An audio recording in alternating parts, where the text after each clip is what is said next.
All right, in this video, I'm going to show you something really cool that just happened in the world of large language models. It's a brand new technique, and I'm pretty excited about it because it will speed things up, and it's a brand new approach to how to do something. And every time you get a new approach like this and it works, it really helps to speed everything up. So let's just think about how this works and what's going forward. So you can try this for free. I'll put a link in the description. InceptionLabs.ai, the Mercury Coder. You can just Google that. It's pretty easy. And you just put your email in and you get to here.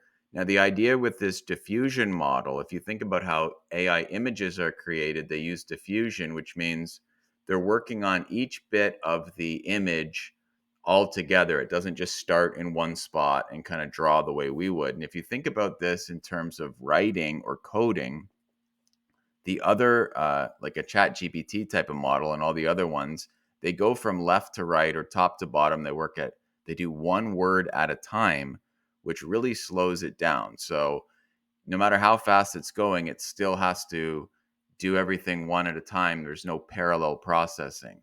So if you think about, like, if you say write an article about AI or whatever topic, it will just start with the first word, the second word, the third word, just like a human would.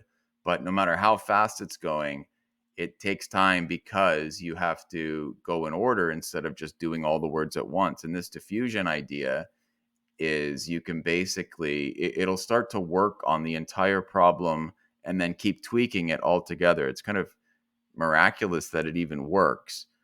But let's just get an example. So I'll just say something simple like make a red ball move around a screen. So now, normally, what would happen with the old type of models is it would start writing each line of code one by one. But what this is doing, and I toggled on the diffusion effect, you can go off and on here just to see, it gets the whole framework first and then starts going and tweaking it. So it's working on all the lines of code all at the same time, and it's so much faster. It's just amazing how fast it is. And if it's a huge project, it'll work even quicker. So watch how fast it runs.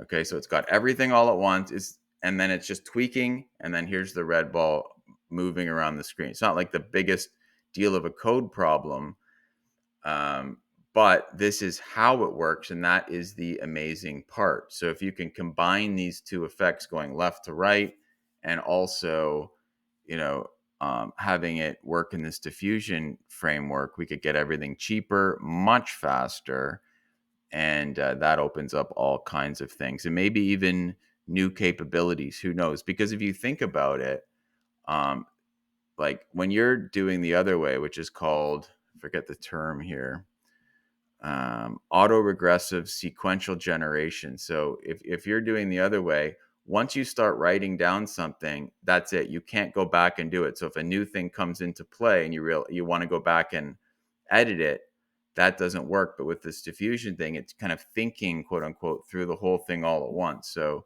combining these would be interesting. Let's see if we can do something a little harder. Let's do make 5 red and 5 blue balls move around a screen. So again, it's got the whole thing done. It had to scroll down to show you, and here we go. Okay, so they're all moving. I'll do one more little thing here. Now make 5 red and 5 blue.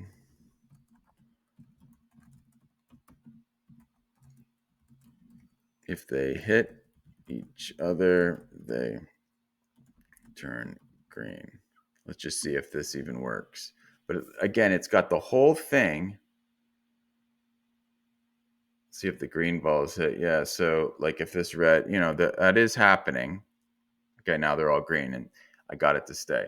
So I have had some issues with this. Like, not everything is going to work on the first go, just like any large language models. But you can really focus on just the idea that it's a whole new way of doing things. It really opens up the door to this. So I'd love to hear your comments on this. Go try it out. It's fun. And then, it just again shows how fast all this stuff's improving. So if you want to learn more about AI specifically, this was kind of a fun one. It's not about making money per se, but if you want to use AI to get ahead on things, sign up for our free course and our newsletter in the description, and check out our AI image generator, Cartario, which is you can create your own AI models and so forth. We'll put it in there. Image models. It is really cool. So hope you like this one. We'll see you in the next video.